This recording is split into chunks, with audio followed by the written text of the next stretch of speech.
What makes a nation a world power? Is it huge armies, economic strength, or is it control of the oceans? For more than 2 centuries, a fleet has been cruising the world's oceans, deciding wars, securing trade routes, and projecting political power like no other. Their ships have been at the forefront of crucial moments in history, from wooden sailing frigates fighting for independence to gigantic nuclear-powered aircraft carriers that now look like floating fortresses. The history of this navy is more than military history. It is a story of innovation, strategy, expansion, and global influence. But before we dive into this journey together, I want to ask you a question. Was this naval power the decisive factor in the United States' rise to superpower status, or just one piece of a much larger puzzle? Be sure to write your opinion in the comments below. I'm curious how you assess that. In this video, we follow their journey through revolution, world wars, the Cold War, and the geopolitical tensions of the 21st century. We are witnessing dramatic naval battles, technological breakthroughs, and moments in which the fate of entire nations was decided on the open sea. If you're fascinated by history, strategy, and the dynamics of global power, then support the video with a like and subscribe to the channel so you don't miss another episode of this series. Because the history of the world was not only written on land, it was decided on the oceans. Chapter 1: The Birth of a Naval Power, 1775 to 1783. When the first shots were fired between British troops and colonial militias in the spring of 1775, hardly anyone thought of an American fleet. The conflict began on land, in Lexington and Concord, with farmers, artisans, and volunteers standing up to the army of the most powerful empire of their time. Great Britain ruled not only Europe, but above all the oceans. The Royal Navy was the backbone of the empire, guarantor of trade, colonial rule, and military superiority. For the rebellious colonies, it seemed almost impossible to oppose this naval power. And yet, it was precisely here, in the midst of improvisation, scarcity, and political uncertainty, that the foundations were laid for a navy that would dominate the ocean centuries later. At the beginning of the war, the colonies did not have a unified navy. There were individual armed merchant ships, regional coastal boats, and private captains ready to ambush British supply ships. But this was not a coordinated maritime strategy. At the same time, Great Britain controlled the sea routes. British warships blocked ports such as Boston, cut off trade routes, and prevented the delivery of weapons and supplies. For the rebels, it quickly became clear that without their own fleet, they would be crushed in the long term. In the fall of 1775, the Continental Congress in Philadelphia made a bold decision. On October 13th, he decided to raise a small fleet, a date that would later be considered the official founding day of the American Navy. It was a bold step. The colonies had hardly any money, no shipyards of international standing, no experienced admiral elite, and only limited maritime infrastructure. But they had determination, and they had a goal. The new fleet was named the Continental Navy. Their first ships were not specially designed warships, but converted merchant ships. Cannons were brought on board, men were recruited, officers were appointed.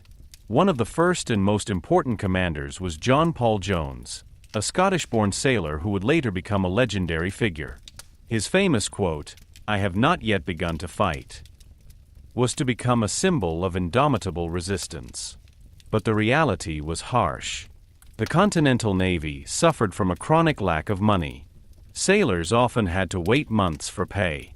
Equipment was scarce, spare parts scarce. While the Royal Navy had hundreds of warships, the American fleet at times numbered only a handful of operational ships. Nevertheless, a clear strategy developed. They would not try to defeat the British fleet in open battle. Instead, pinpricks were used. This strategy consisted of capturing British merchant ships, disrupting supply lines, and building up economic pressure. In addition, Congress issued so-called pirate letters to private ship owners. They were allowed to attack British ships in the name of the colonies and keep their cargo as a prize. Thousands of such privateers operated during the war, causing considerable damage to British trade. Although they were not officially part of the Continental Navy, they played a crucial role in naval warfare. One of the early deployments of the new Navy led to the Bahamas in 1776. The destination was Nassau, where important British ammunition depots were located. The attack was daring, but successful. The Americans captured urgently needed weapons and powder. This victory was less decisive militarily than psychologically. It showed that the colonies were capable of conducting offensive operations at sea. Meanwhile, Britain intensified the blockade of the American coast. British ships patrolled important ports and tried to prevent any trade. For the rebels, this was existential. Without international support, especially from France, victory was hardly conceivable. And it was precisely here that the strategic importance of a separate navy became apparent. It was not only a military instrument, but a diplomatic signal. An organized fleet underlined the claim to state sovereignty. After all, the turning point of the war was to be brought about not only by American ships, but by international alliances. In 1778, France officially entered the war on the side of the colonies. The French Navy, one of the strongest in the world, dramatically changed the balance of power.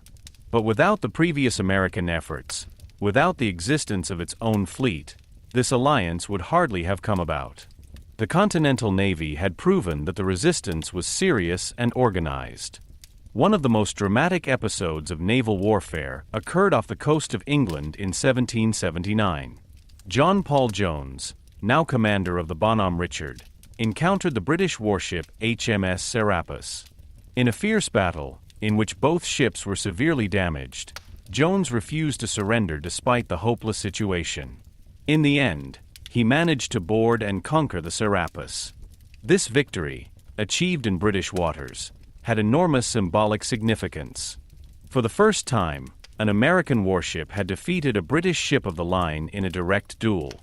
But as impressive as individual successes were, the Continental Navy remained structurally weak. Many of their ships were lost, through battles, storms, or capture. At the end of the war, there were only a few operational units left. The financial burden was enormous, and the young state faced major economic challenges after 1783. The decisive moment of the naval war came in 1781 in the Chesapeake Bay.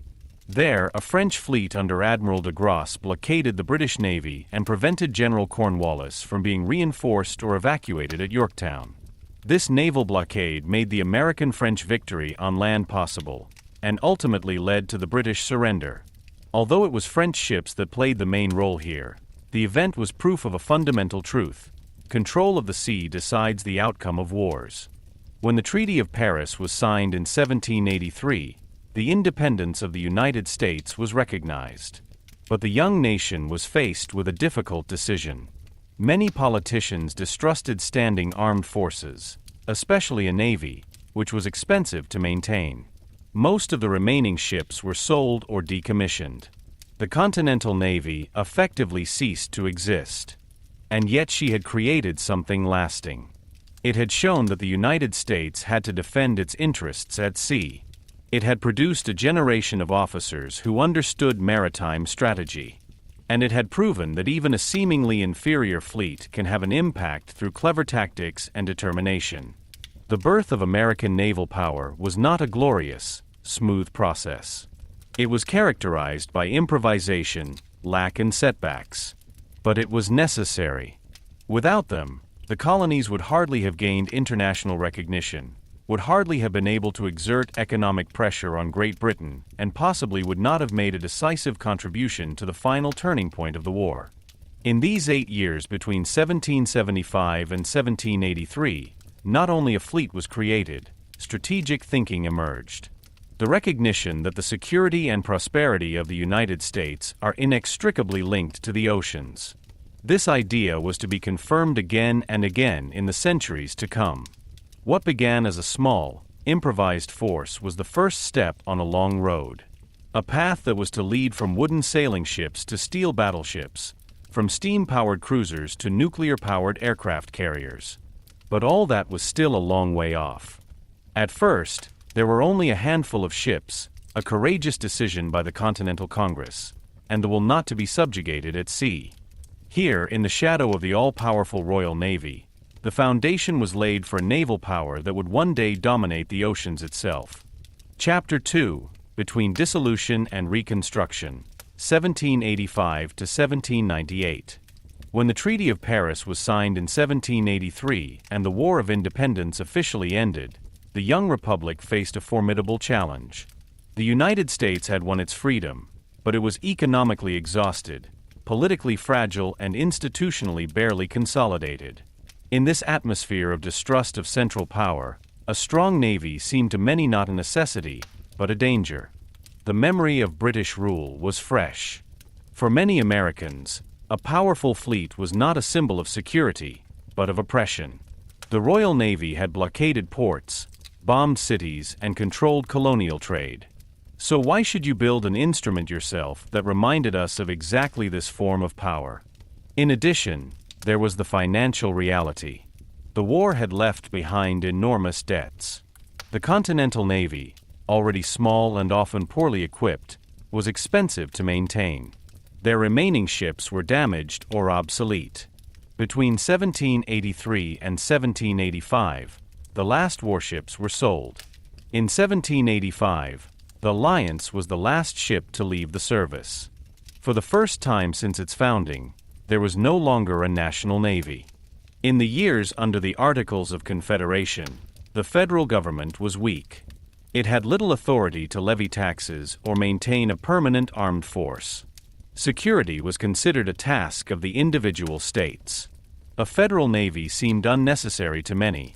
After all, the war was over, and people hoped for a period of peace and trade. But this hope proved to be deceptive.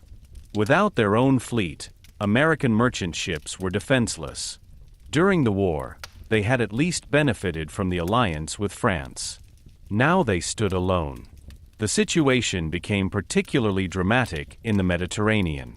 The so-called Barbary states, North African rulers such as Algiers, Tunis, and Tripoli, engaged in state-legitimized piracy. European powers paid tribute to protect their ships from attacks. Great Britain secured its trade through a military presence. The United States, on the other hand, had neither tributes nor warships. From 1785 onwards, Algerian corsairs began to capture American merchant ships. Crews were enslaved, ransom demands were made. This was a shock for the young republic. The freedom that had been so laboriously won apparently did not apply on the world's oceans. Dependence on foreign protection suddenly became a national humiliation. At the same time, the situation in the Atlantic deteriorated. Without the protection of British convoys, American traders were no longer privileged. The Royal Navy now regarded the United States as a foreign nation, and treated it accordingly. Trade tensions, confiscations, and restrictions increased. The reality became clear: political independence did not automatically mean maritime security. A debate broke out inside the United States. Federalists such as Alexander Hamilton argued that a nation could not survive without military protection of its trade routes. Trade was the lifeline of the new republic. Tobacco, rice, wood, and later cotton had to be exported. Without safe sea routes, the economy would stagnate. Opponents of a strong navy, often anti-federalists, on the other hand, warned of high costs and too strong a central government. In peacetime, a fleet can easily become an instrument of political power expansion. There were also fears that a navy could draw the United States into European conflicts. The discussion gained new momentum with the drafting of the Constitution of 1787. The new federal government was expressly given the right to build up and maintain a navy. This formulation was no coincidence. The experience of recent years had shown that national security could not be left to the states alone. Nevertheless, the question remained: had the moment come for a new fleet? In the early 1790s, the situation worsened further. The number of American ships seized in the Mediterranean increased. The capture of American sailors sparked public outrage. Newspapers reported on the plight of the prisoners, on harsh conditions and high ransom demands. The feeling of national powerlessness grew. At the same time, the Revolutionary Wars were raging in Europe. Great Britain and France were once again hostile to each other. Both sides tried to control the trade of neutral states. American ships got caught between the fronts.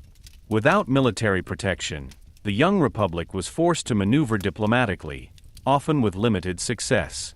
In 1794, the crisis reached a turning point. Congress passed the Naval Act. This law authorized the construction of 6 frigates, a modest but decisive step. It was not a gigantic fleet, but a deliberate strategic decision, quality over quantity. The planned ships were to be faster and more heavily armed than most enemy frigates, but at the same time more maneuverable than heavy ships of the line. The construction of these ships marked the actual reconstruction of an American Navy. Shipyards in cities such as Boston, New York, and Philadelphia began work. Designers developed innovative designs. In particular, the use of live oak, an extremely resistant wood, was intended to give the new frigates exceptional stability. But even this step was controversial. The Naval Act contained a remarkable clause. If the United States concluded a peace agreement with Algiers, construction would be stopped. This shows how hesitant and cautious Congress was.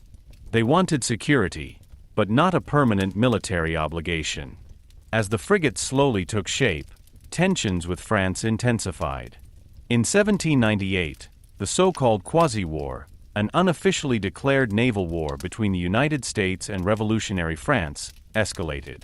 French privateers attacked American merchant ships. Now it was clear, the new fleet would not only be used against pirates, but also against a European great power. In the same year, an independent naval administration was created, the Department of the Navy. This laid the institutional foundation. The United States once again had an official navy, no longer as an improvised emergency solution as in the War of Independence, but as a permanent state institution. What had happened between 1785 and 1798 was more than just a military reorganization. It was a political maturation process. The young republic had to learn that ideals alone do not guarantee security. Isolation was not a realistic option in a world of global trade connections and imperial competition. The initial rejection of a navy was understandable. It arose from the desire for peace, thrift, and distrust of central power. But the reality of international politics forced the United States to rethink. Sovereignty meant not only self-determination on land, but also the ability to protect interests at sea. At the end of this transitional phase, there was a new realization: a republic can have a navy without becoming a tyranny. A fleet can be an instrument of defense, not a tool of oppression. This balance between republican ideals and strategic necessity was to shape American politics for a long time to come. When the first of the new frigates were finally launched, they symbolized more than just wood, sails, and cannons. They represented the end of an illusion, the illusion that the oceans could be ignored, and the beginning of a deliberate maritime strategy. The United States had tried to get by without a navy. The world had shown them that this was not possible.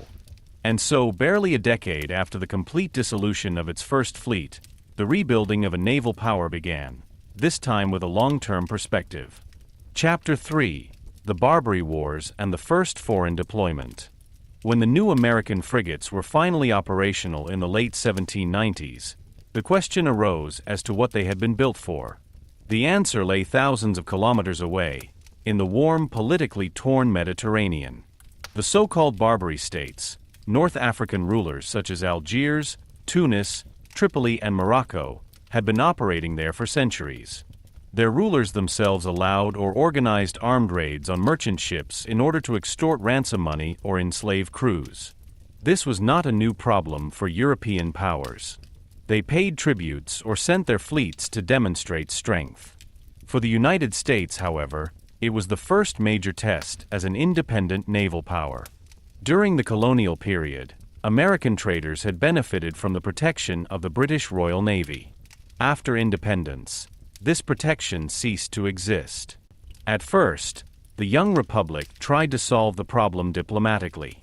Contracts were negotiated, tributes were paid, gifts were presented. But this practice was expensive and humiliating. Every ship that was taken prisoner, every crew that was taken to North African dungeons, intensified the feeling of national powerlessness. The turning point came in 1801, when Thomas Jefferson, who had recently become president, had always viewed tribute with skepticism. For him, it was incompatible with the dignity of a sovereign nation to buy protection. When the Pasha of Tripoli demanded higher payments and finally symbolically had the flag at the American consulate torn down, Washington interpreted this as a declaration of war. Without a formal declaration of war by Congress, the first foreign deployment of the American Navy began, the First Barbary War. The decision to send warships to the Mediterranean was strategically and politically significant. It was the first time that the United States projected military power outside its own continent. The young frigates, including the famous ships Constitution, United States, and President, were not only intended to protect trade, but also to send a signal: the Republic was ready to defend its interests worldwide. The war began slowly. The American fleet operated far away from its home ports. Care, communication, and coordination were difficult. The Mediterranean was a complex geopolitical environment in which Ottoman influences, local power struggles, and European interests intertwined. The American commanders had to demonstrate diplomatic skills as well as military determination. One of the most dramatic events of the war was the loss of the frigate Philadelphia in 1803. The ship ran aground on a reef off Tripoli and was captured by enemy forces. The crew was taken prisoner. This was a heavy blow for the young Navy. A modern warship in the hands of the enemy was not only militarily problematic, but also a loss of prestige. But what followed was to become one of the most legendary actions in the history of American seafaring. Under the leadership of the young officer Stephen Decatur, a small unit of American sailors entered the port of Tripoli at night. Disguised as a merchant ship, they approached the captured Philadelphia, overpowered the guards, and set the ship on fire. The bold coup prevented the ship from being used against the Americans. Even European observers praised the action as an example of courage and determination. However, the war was more than individual heroic deeds. It developed into a combination of naval blockade, coastal bombing, and diplomatic pressure. American ships blocked the ports of Tripoli, interrupted trade links, and put economic pressure on the rulers. At the same time, negotiations were conducted, prisoners exchanged, and alliances examined. An unusual part of the campaign even took place on land. In 1805, a small force of American Marines, together with local allies, led a march through the Libyan desert to attack the city of Derna. This advance was militarily limited, but symbolically significant. For the first time, American soldiers fought on foreign soil on the other side of the Atlantic. The famous line "to the shores of Tripoli" in the later naval hymn is a reminder of this mission to this day. Finally, in 1805, a peace treaty was agreed. Although the United States paid a ransom for the release of its prisoners, it no longer committed itself to regular tribute payments. Formally, the conflict was over. In Washington, this was seen as a success. The young Navy had shown steadfastness and defended national honor. But the peace was fragile. In the years that followed, tensions flared up again. While the United States was tied up in the War of 1812 against Great Britain, Algerian rulers took the opportunity to attack American ships again. In 1815, immediately after the end of the war against Great Britain, Washington again sent a fleet to the Mediterranean, this time more resolutely and militarily stronger. The Second Barbary War proceeded much faster. Under the command of Stephen Decatur, an American fleet forced Algiers to sign a treaty within a few weeks that finally abolished tributes and released prisoners. Similar agreements have been concluded with Tunis and Tripoli. The message was clear: the United States would no longer allow itself to be blackmailed. These conflicts had a profound impact on the development of the American Navy. First, they confirmed the need for a permanent naval force. The years without a navy had shown how vulnerable trade was. Now it had been proven that military presence could deliver results. Secondly, the wars strengthened the self-image of the officers and men. They had operated far from home, carried out complex missions, and gained international recognition. Third, the Barbary Wars established a pattern of American foreign policy, the combination of diplomacy and military strength. Negotiations were conducted, but always under the shadow of the cannons. This combination would later become a recurring element when it came to keeping trade routes open or enforcing political demands. At the same time, the wars were a test case for the Constitution. They raised questions about how far the president's executive power in military affairs extended. Jefferson had acted without a formal declaration of war. Congress had subsequently approved funds. The balance between civilian control and military initiative was tested in practice during these years. Internationally, the conflicts changed the reputation of the United States. European powers had initially ridiculed the young republic. Now it became clear that it was prepared to defend its interests on the other side of the Atlantic. The American frigates proved to be efficient, their officers competent. The Navy was no longer an experiment. It was a serious player. But perhaps most important was the mental change. The United States had crossed the threshold of conducting military operations outside its immediate neighborhood. The Mediterranean was far away from American shores. Nevertheless, it was decided to show presence there. This move marked the beginning of a more global perspective. The Barbary Wars were small compared to later world conflicts. These were not gigantic battles between great powers, but they were formative. They consolidated the institutional structure of the Navy, created traditions, heroic figures, and a growing self-confidence. They taught that maritime security cannot be guaranteed by words alone. By the time the last treaties were signed and American ships continued to patrol the Mediterranean, one thing had become clear: the oceans were not a space that could be ignored. They were a stage, battlefield, and trade route at the same time. Those who did not show a presence there left control to others. A new certainty had emerged from a phase of uncertainty. The United States had learned that its economic and political future was closely linked to the freedom of the seas. And they had proven that they were willing to defend this freedom, even far away from their own shores. With the Barbary Wars, the American Navy finally stepped out of the shadow of its improvised beginnings. It was no longer just an instrument of defense for a young republic. It became a tool of active foreign policy, and a symbol of national determination on the world's oceans. Chapter 4: The War of 1812, Test at Sea. When the United States declared war on Britain in June 1812, many knew it was a risky undertaking. The young republic once again faced the most powerful naval power in the world. The Royal Navy had hundreds of warships, controlled trade routes on all oceans, and had years of combat experience from the Napoleonic Wars. The American Navy, on the other hand, was small, counting only a handful of modern frigates and a few smaller ships. And yet this war, of all things, was to become a decisive test, and the birth of national naval heroes. The causes of the conflict were mainly at sea. Britain waged a fierce battle against Napoleon and tried to control transatlantic trade. British warships stopped American merchant ships, searched them for alleged deserters, and forced sailors into the service of the Royal Navy under accusations of British nationality. This practice, known as impressment, violated not only economic interests, but also the national honor of the United States.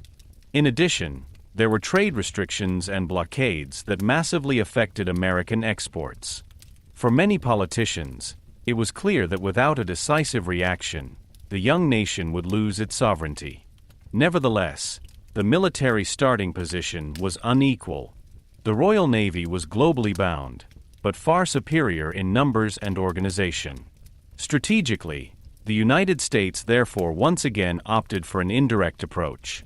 Instead of seeking an open naval battle, the American Navy relied on targeted individual battles and trade warfare.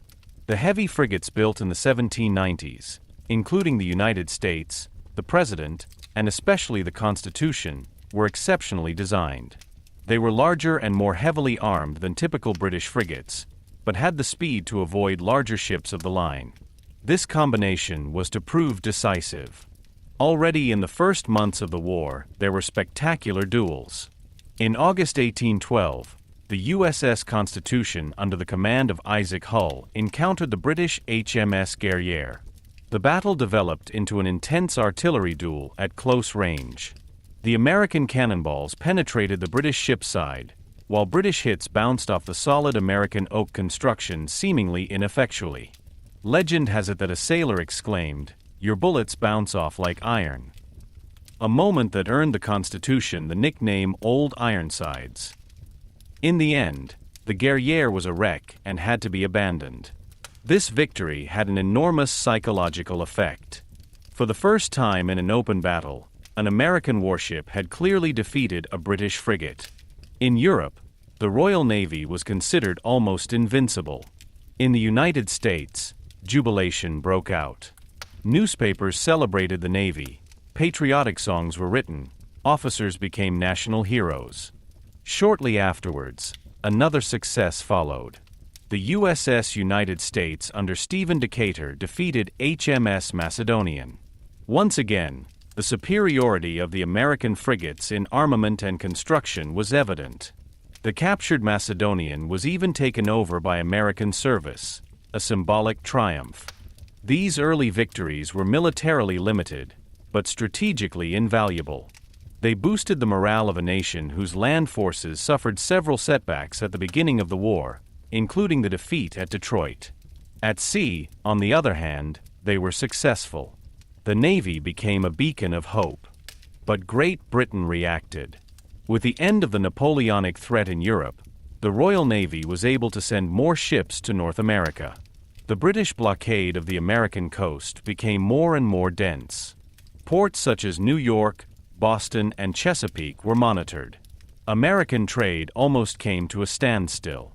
While individual frigates continued to sail and achieved isolated victories, the strategic situation came under increasing pressure.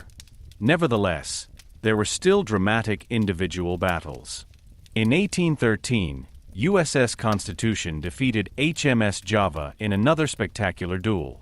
Once again, the combination of heavy armament, robust construction, and well-trained crew proved itself. The victories were not accidental, but the result of well-thought-out construction and intensive training. In addition to the ocean battles, the naval war also took place on the Great Lakes. These inland waters became crucial theaters of war as they controlled the connection between British Canada and the American border areas. Those who controlled the lakes controlled supplies and freedom of movement. On Lake Erie, a decisive American victory was achieved in 1813 under Oliver Hazard Perry. After a fierce battle against a British flotilla, Perry sent his famous message, "We have met the enemy and they are ours." This victory secured control of the lake and enabled successful land operations in the Northwest. On Lake Ontario, too, both sides engaged in an intense shipbuilding arms race, with entire fleets emerging at astonishing speed. Meanwhile, the situation on the Atlantic coast worsened. In 1814, British troops landed in the Chesapeake Bay, marched on Washington, and set fire to public buildings, including the Capitol and the President's House. It was a humiliating episode. But even in this phase, the Navy remained a symbol of resistance. The American strategy increasingly shifted to privateer voyages and rapid advances. Numerous private privateers operated again in the Atlantic and caused damage to British trade. Although these actions could not break British naval power, they tied up resources and increased the cost of war. Towards the end of the conflict, conditions became more difficult. Many American frigates were blocked or had to make risky escape attempts. Some were caught and conquered. Nevertheless, the image of the Navy remained strong. The quality of their ships and officers was recognized. Even British naval officers admitted the performance of the American frigates. The war ended in 1814 with the Treaty of Ghent, which essentially restored the status quo ante. None of the main demands were clearly enforced. But in the public perception of the United States, the war was not a failure. They had once again asserted themselves against Great Britain. Especially the performances at sea were interpreted as proof of national strength. The duels between frigates had had more effect than tactical victories. They had created heroes. Names such as Isaac Hull, Stephen Decatur, and Oliver Hazard Perry have been inscribed in national memory. Their deeds were told in school textbooks, immortalized in paintings, celebrated in speeches. The Navy was no longer a controversial instrument of foreign policy. It was a pride of the nation. The war also left its mark structurally. The importance of professional training was recognized. Shipbuilding and artillery technology were further developed. The experience of having withstood a global naval power strengthened the self-confidence of the officers and political decision-makers. Perhaps most important, however, was the strategic insight. Even a smaller fleet can make an impact through quality, innovation, and tactical cleverness. The United States had learned that naval power is not only a matter of the number of ships, but also of design, training, and morale. The War of 1812 was not total maritime dominance. The Royal Navy remained globally superior. But for the United States, it was proof of independence. The Navy had passed its baptism of fire. It had shown that it could not only protect trade, but also survive in direct combat. A new generation of officers emerged from this test, confident, experienced, and convinced of the strategic importance of the oceans. The United States would expand, grow economically, and expand its influence in the coming decades. And the conviction is becoming increasingly prevalent that this development would not be possible without a powerful navy. Thus, the War of 1812 became more than a regional conflict. It was a test of national identity, and at sea this test was passed. Chapter 5: Expansion and Civil War, 1840 to 1865. Technological change and the role of the Navy in the American Civil War. In the decades following the War of 1812, the United States changed rapidly. The country grew territorially, economically, and politically. New states emerged in the West, trade expanded across the Pacific, and industrial progress accelerated. With this expansion, the role of the Navy also changed. It was no longer just an instrument for defending the coasts or protecting individual trade routes. It became a tool of national ambition in a globalizing world. In the 1840s, a phase of technological upheaval began that was to fundamentally change naval warfare. Steam propulsion increasingly complemented the traditional sails. Screw propellers replaced side wheels. Iron reinforced the wooden hulls. The Navy was in a transitional period between the old and the new world, between wind and steam, between wood and steel. These developments coincided with a period of American expansion. The idea of manifest destiny, i.e., the idea that the United States was destined to expand over the entire North American continent, shaped politics. When the war against Mexico broke out in 1846, the Navy played a central role. It blocked Mexican ports in the Gulf of Mexico, supported landings on the coast, and secured supply routes. The amphibious operation at Veracruz in particular showed how important maritime control was for successful land campaigns. At the same time, the American presence in the Pacific grew. Trade interests in Asia, especially in China and Japan, gained in importance. In 1853, the government sent a fleet under Commodore Matthew Perry to Japan. With a mixture of diplomatic pressure and a demonstrative military presence, Perry forced the country, which had been largely isolated until then, to open its ports. This deployment marked a turning point. The United States used its navy not only to defend itself, but to actively shape international relations. But as the nation expanded outwards, tensions grew internally.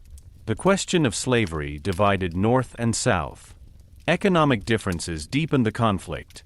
The industrialized North with its shipyards and factories faced an agrarian Southern economy. When several Southern states declared their withdrawal from the Union in 1861 and founded the Confederate States of America, civil war was inevitable. At the beginning of the conflict, the United States Navy was comparatively small.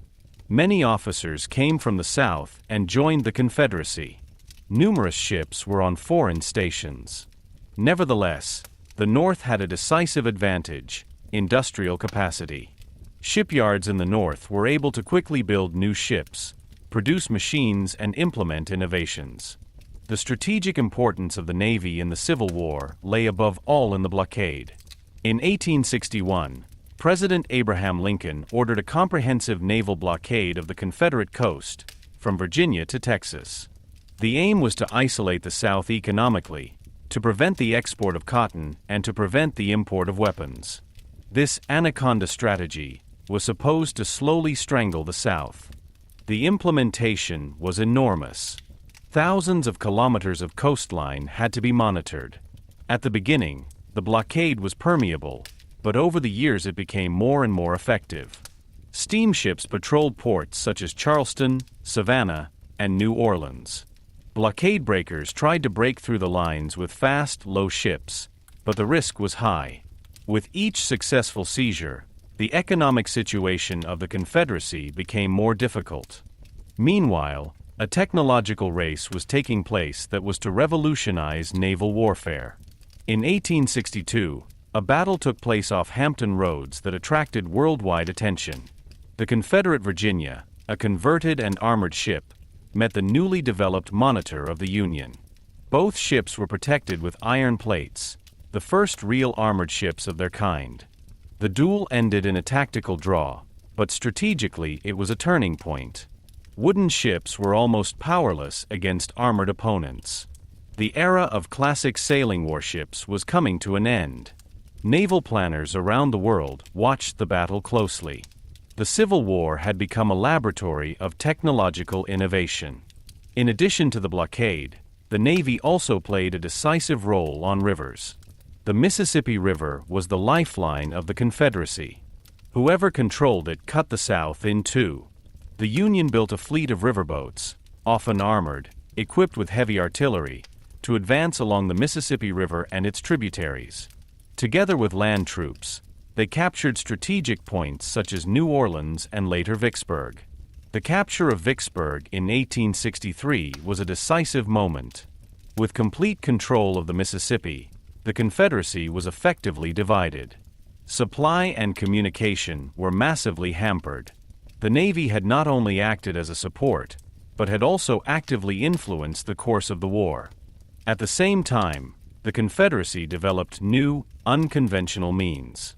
It relied on trade disruptors such as the Alabama, which hunted down northern merchant ships on the world's oceans. These pirate voyages caused economic losses and forced the Union to allocate resources to hunt down individual ships. Early forms of submarines were also used. In 1864, the Hunley became the first submarine to sink an enemy ship, a technological experiment with far-reaching consequences. The Civil War showed how closely industrial capacity, technology, and naval power were linked. The North was able to replace losses more quickly, develop new types of ships, and coordinate complex operations. The Southern states were creative and innovative, but they lacked the industrial base to keep up in the long term. By the end of the war in 1865, the Union Navy had grown enormously. A relatively small fleet had become one of the largest navies in the world. Hundreds of ships, from river gunboats to armored ships, had taken part in operations. The blockade had contributed decisively to the economic weakening of the Confederacy. Control of rivers and coasts had created strategic advantages that made land operations possible in the first place. But after the war, another phase of dismantling followed. Many ships were decommissioned, budgets cut. The immediate threat was gone, and the country focused on rebuilding.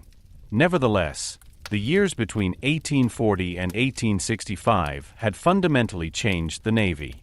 Technologically, it had entered the industrial age.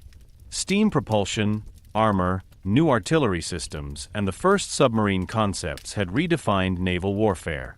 Strategically, it had been shown that naval power consisted not only of open naval battles, but also of blockades, river control, and logistical superiority. Above all, however, the Civil War had proven that maritime control can be decisive for the outcome of a major conflict.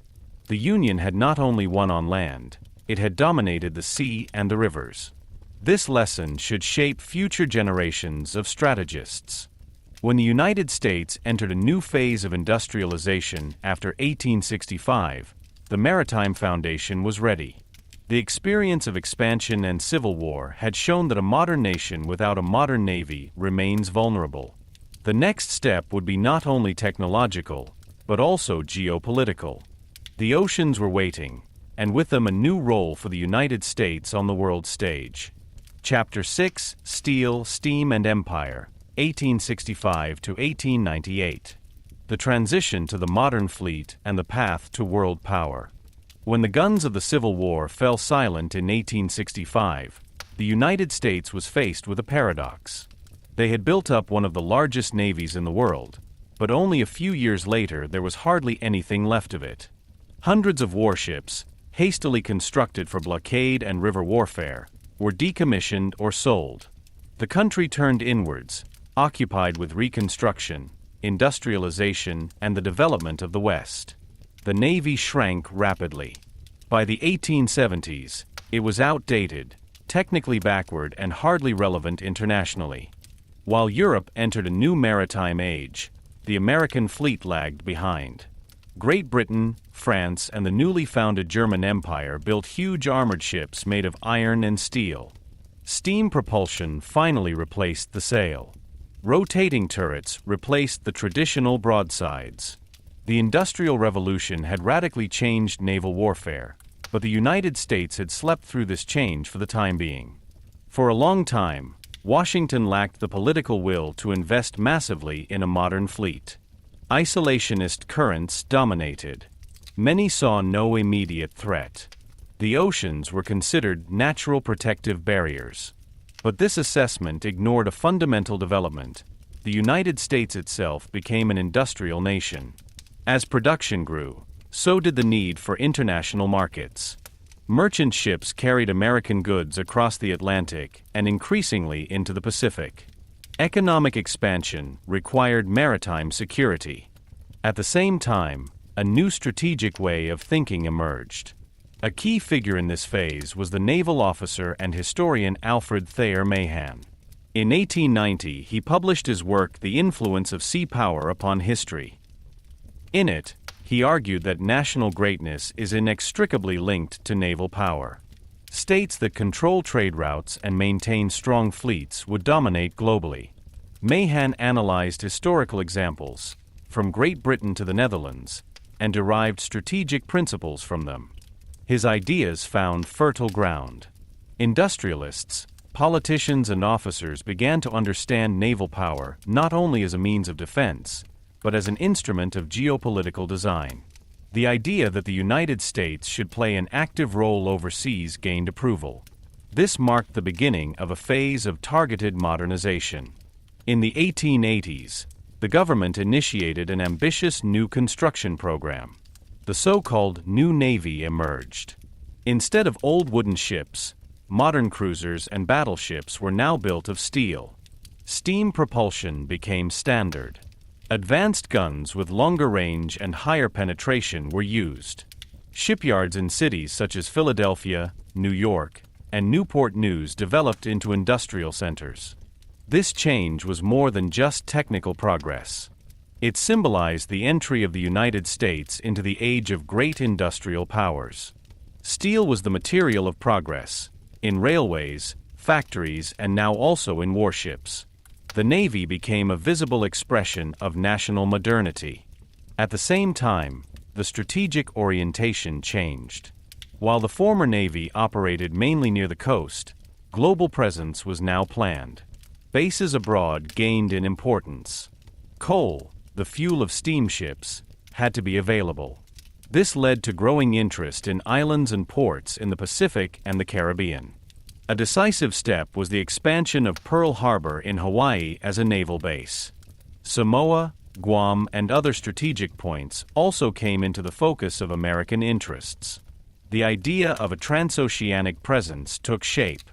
At the same time, the Caribbean gained in importance. The idea of a canal through Central America, connecting the Atlantic and Pacific, was discussed more intensively. Such a channel would not only speed up trade, but also strategically revolutionize fleet movements. But one canal alone was not enough. It had to be protected by a strong navy. As the United States expanded its maritime strength, tensions with Spain intensified. The Spanish colonial empire was in decline, but still held possessions such as Cuba and the Philippines. In Cuba, resistance to Spanish rule grew. American business interests were affected, and public opinion increasingly sympathized with the insurgents.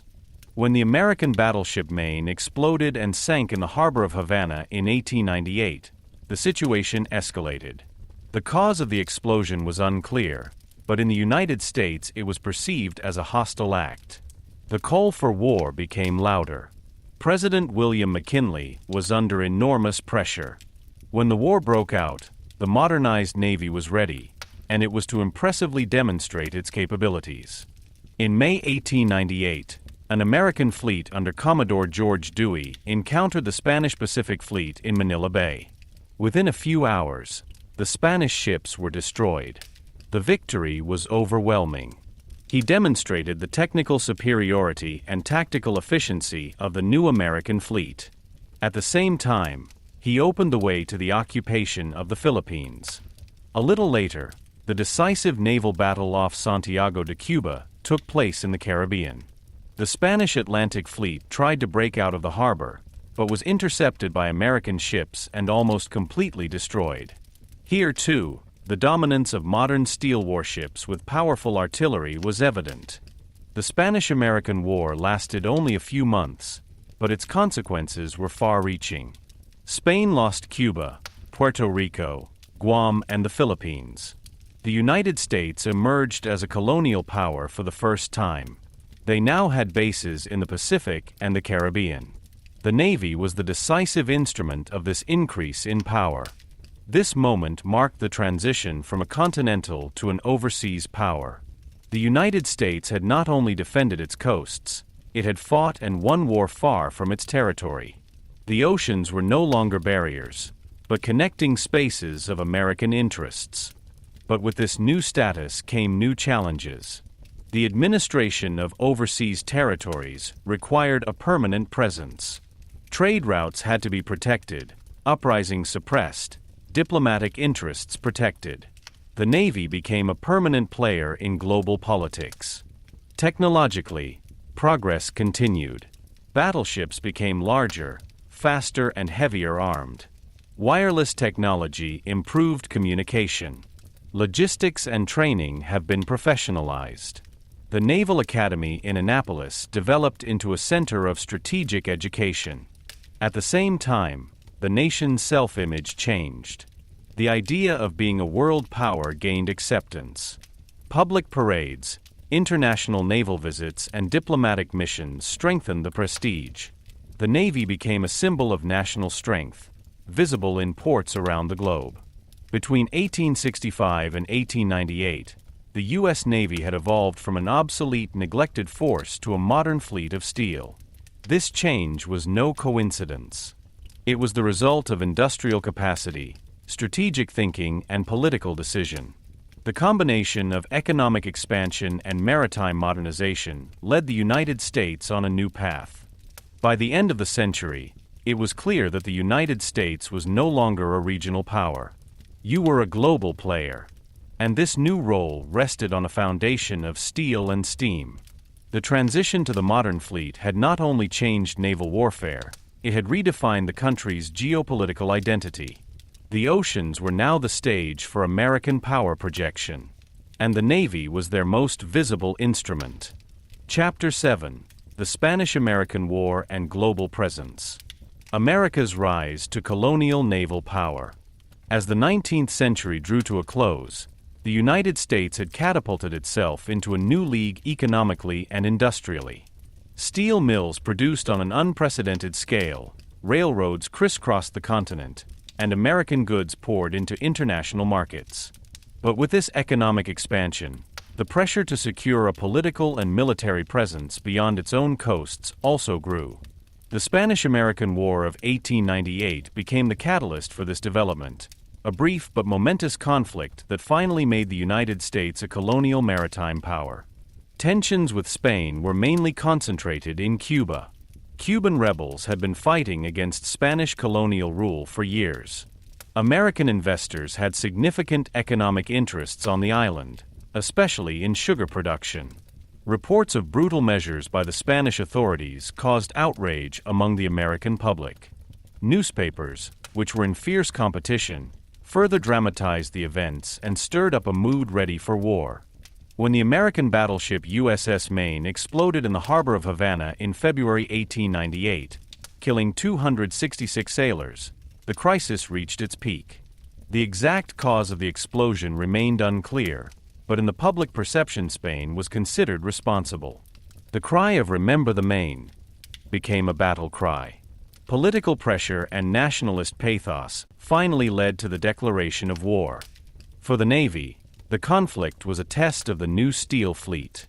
Unlike in previous wars, a modernized, technically advanced armed force was now ready. Steam propulsion, rapid-fire guns, and armored hulls gave the American ships clear advantages over the outdated Spanish fleet. The first decisive blow occurred in the Pacific.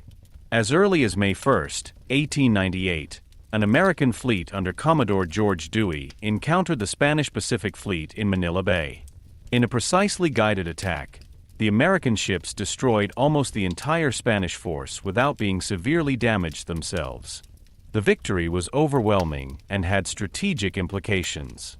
Within hours, Spain's maritime presence in the Pacific was effectively wiped out. This success had several consequences. First, he demonstrated the efficiency of American training and engineering. Second, it opened up the possibility of bringing the Philippines under American control. Third, he showed the world that the United States was prepared to conduct military operations far from its own coast, and to end them successfully.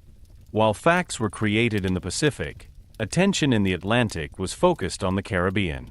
The Spanish Atlantic Fleet under Admiral Cervera sought shelter in the port of Santiago de Cuba. American warships blocked the exit. When the Spaniards attempted to break out in July 1898, the decisive naval battle off Santiago took place. Within a few hours, the Spanish ships were destroyed or grounded. The American fleet remained largely intact.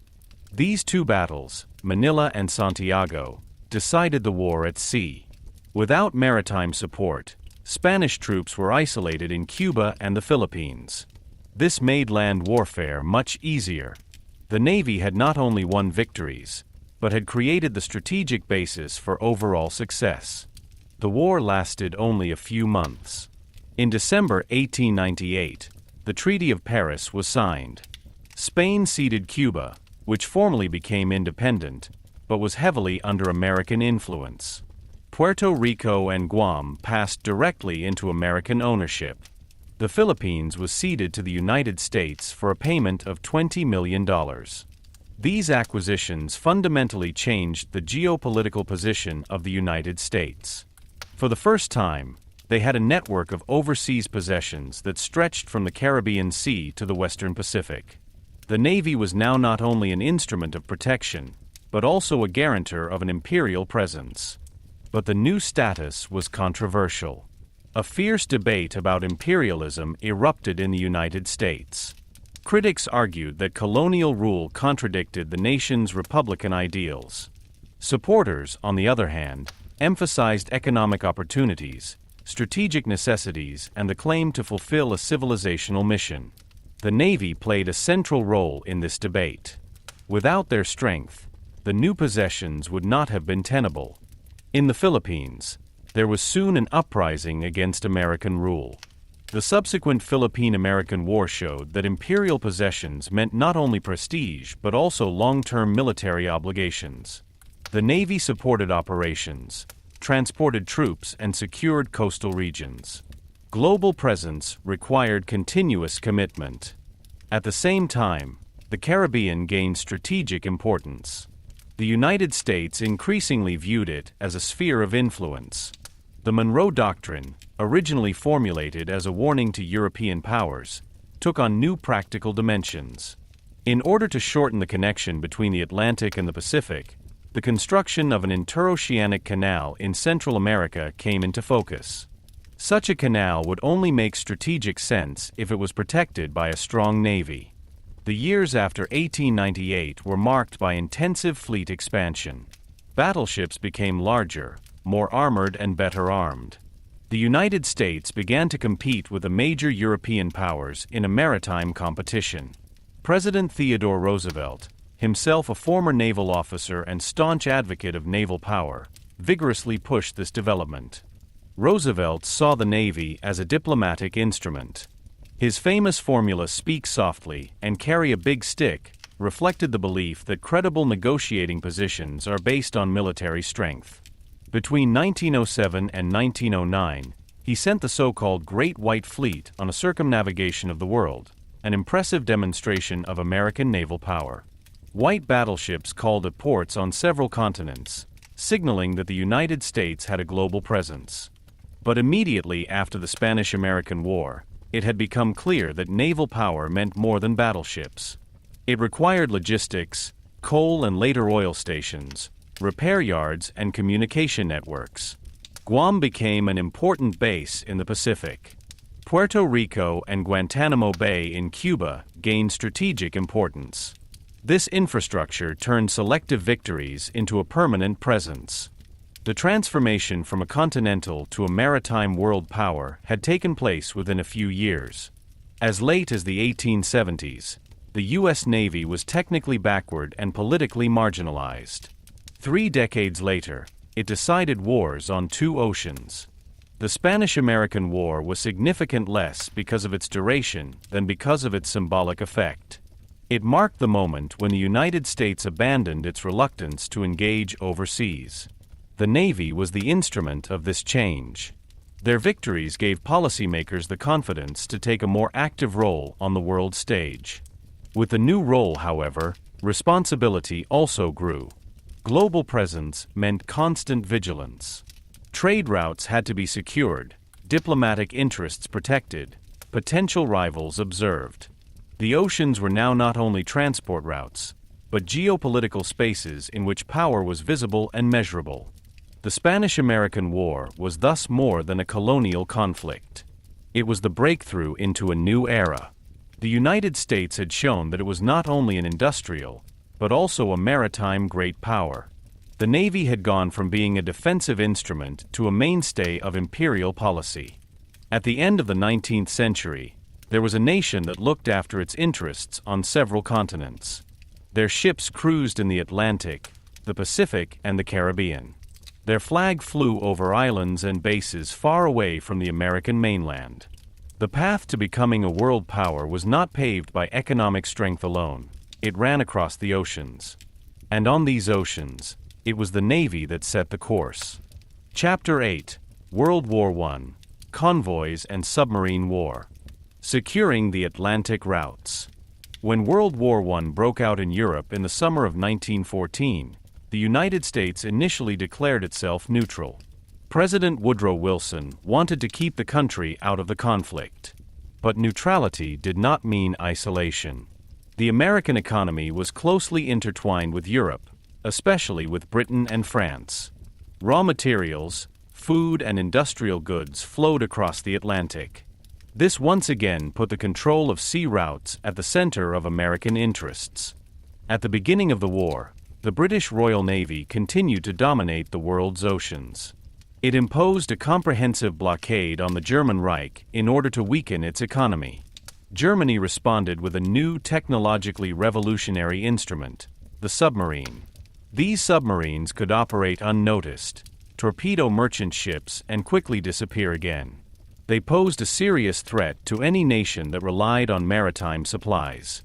For the United States, the situation became increasingly precarious. German U-boats sank not only British ships, but also neutral merchant ships.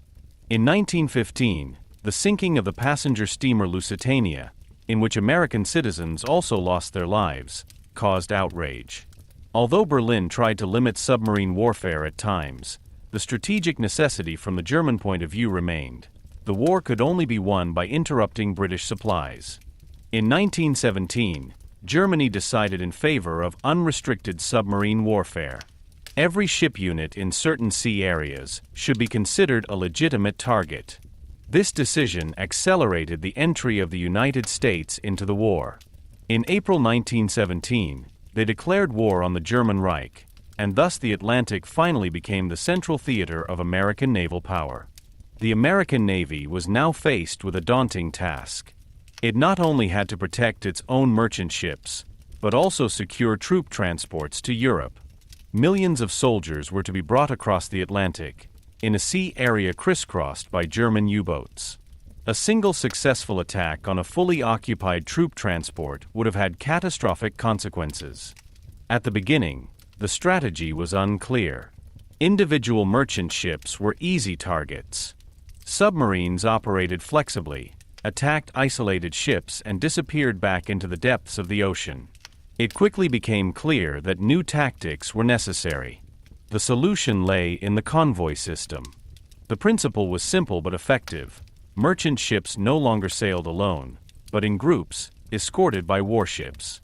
Destroyers and other escort ships patrolled the formation, searching for submarines and attacking if necessary. This tactic significantly reduced the risk. U-boats could continue to attack, but they had to face a coordinated defense. The introduction of the convoy system marked a turning point in naval warfare. Losses fell noticeably. The American Navy worked closely with the British Navy, coordinated routes, shared intelligence, and developed new defensive measures. Transatlantic traffic became a complexly organized, militarily protected network. Technological innovations played a central role in this. The development of depth charges made it possible to attack submarines even underwater. Early forms of sonar, then known as ASTIC, improved the location of submarine targets. Radio communications became crucial to coordinate convoys and report threats quickly. The First World War was not only an industrial but also a technological conflict, and this change was particularly evident at sea. In addition to protecting merchant ships, the American Navy took on other tasks. It laid mine barriers in the North Sea to restrict submarine routes. The so-called Northern Barrage was intended to prevent German submarines from leaving for the Atlantic. Even though these barriers were not completely sealed, they increased the pressure on the German Navy. At the same time, enormous logistical achievements had to be provided. The transport of soldiers, weapons, ammunition, and supplies required precise organization. Between 1917 and 1918, more than 2 million American soldiers were brought to Europe, almost without major losses from submarine attacks. This achievement was decisive for the course of the war on land. The presence of American destroyers in British ports also had symbolic significance. It showed solidarity and strengthened the confidence of the Allies. The cooperation between the navies was close and professional. Joint operations strengthened the international position of the United States. However, submarine warfare also revealed the vulnerability of modern societies. Industry, trade, and military operations were inextricably linked to safe sea routes. Without functioning Atlantic routes, the Allied armies in Europe would not have been supplied. Securing these routes was therefore just as crucial as any battle on the Western Front. With the armistice in November 1918, the immediate naval war ended, but its lessons remained. The United States had massively expanded its navy in a short time. New types of ships, improved training, and modernized infrastructure made it one of the strongest fleets in the world. The experiences in submarine warfare had a lasting influence on future strategies. At the same time, it became clear that naval power does not only consist of spectacular battles. Unlike previous conflicts, the First World War was not a duel of large battle fleets at sea. Instead, an asymmetrical conflict between submarines and convoys dominated. The protection of trade routes became a central mission. Maritime superiority now also meant control over logistics and supply. After the war, the United States participated in international naval agreements that limited the arms race. The Washington Naval Treaty of 1922 was intended to limit the number and size of battleships. But regardless of these agreements, one thing had become clear: the United States had finally risen to become a global maritime power. The First World War had shown that isolation was no longer an option. Economic interdependencies and strategic interests made an active maritime role inevitable. The Navy was the instrument that made this role possible. Securing the Atlantic routes was more than a military task. It was a symbol of the ability of the United States to assume global responsibility. Millions of soldiers reached Europe safely. Countless tons of material were transported. The Atlantic remained open despite the submarine threat. By the time the war ended, the U.S. Navy had not only grown in numbers. It had developed organizationally, technologically, and strategically. It had learned to operate in international coalitions, fight new threats, and secure global logistics. The oceans had once again become the decisive factor. And once again it had been confirmed that control over sea routes can make the difference between victory and defeat. World War I was not a war of spectacular naval battles for the United States, but it was a war of endurance, organization, and technological adaptation. The Atlantic routes remained open, and with them the path of the United States to the leading maritime power of the 20th century. Chapter 9: Interwar Period. Innovation and Aircraft Carriers. New strategies, new technologies, new power projection. When the guns fell silent in November 1918, the world was exhausted, and at the same time in upheaval. The First World War had toppled empires, shifted borders, and claimed millions of lives. For the United States, it meant the final entry into the ranks of the great powers. Their navy had grown, modernized, and globally experienced. But peace began a new phase of uncertainty. What should naval power look like in a world that had experienced the horrors of industrial mass war? Initially, there was a desire for disarmament. The gigantic fleet programs of the pre-war period had caused enormous costs.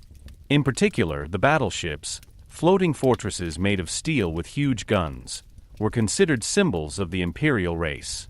In order to prevent a new arms race, the leading maritime powers met in 1921 for the Washington Naval Conference. The result was an agreement that limited the number and size of battleships. For the United States, this meant parity with Great Britain and a limit with Japan. At first glance, this limitation seemed to limit the development of the Navy. But paradoxically, it opened up space for innovation. While the number of capital ships was capped, one category remained largely unregulated: the aircraft carrier. This still young class of ships had played only a minor role in the First World War. Now she began to fundamentally change strategic thinking. The idea of using aircraft from ships was not entirely new. Already during the World War, naval officers had experimented with having reconnaissance aircraft take off from platforms on battleships. However, it was not until the 1920s that the concept of an independent carrier ship developed, the main purpose of which was to operate aircraft. The United States used converted hulls to gain initial experience. An unfinished battlecruiser became the USS Lexington, another the USS Saratoga. These ships were large, fast, and could carry dozens of aircraft. They became floating airfields, mobile bases that could operate independently of fixed land bases. The strategic importance of this development was enormous. Aircraft dramatically expanded the fleet's radius of action. Instead of just fighting with onboard guns on site, you could now attack or reconnaissance targets hundreds of kilometers away. Naval power was given a third dimension: the air. But this change was not without controversy. Many admirals continued to hold on to the battleship as the core of the fleet. In their eyes, it was the ultimate instrument of naval battle: heavily armored, heavily armed, a symbol of national strength. Aircraft carriers were considered by some to be experimental, vulnerable, and secondary. The debate between tradition and innovation shaped the interwar period. The decisive factor was that the Navy tested systematically. Annual fleet maneuvers, so-called fleet problems, served as large-scale exercises. In these scenarios, carrier aircraft simulated attacks on enemy fleets or even coastal installations. Several times they succeeded in knocking out battleships before they could use their guns. The lesson was clear: air power at sea could be decisive. At the same time, aircraft technology developed rapidly. Airplanes became faster, carried heavier bombs and torpedoes, had better radios. Specialized types emerged: torpedo bombers for attacks on ships, dive bombers for precise hits, fighter planes for securing airspace. The aircraft carrier became a complex system of ship, flight deck, hangar, and air squadrons. The Navy also changed organizationally. New training institutions were established.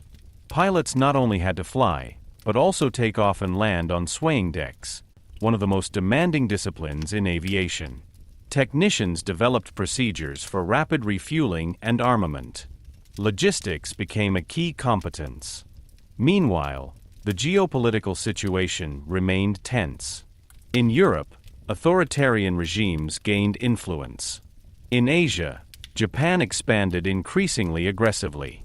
For American strategists, the Pacific came more into focus. The enormous distance between the U.S. West Coast and Asian hotspots made it clear that a flexible mobile fleet was essential. Aircraft carriers offered exactly this flexibility. Another technological breakthrough was radar.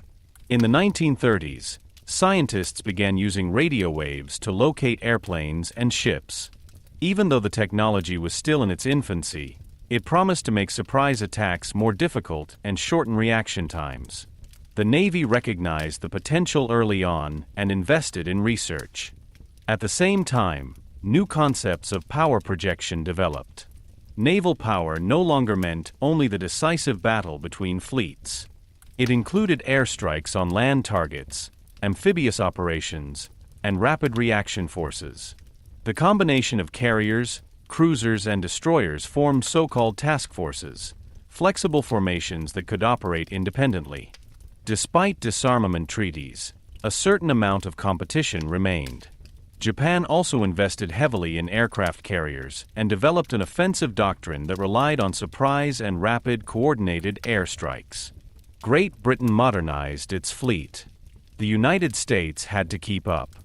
However, the economic crisis from 1929 onwards posed a challenge. Budgets were cut, construction programs delayed. But even in times of tight budgets, the basic principle was adhered to: quality and innovation instead of mere quantity.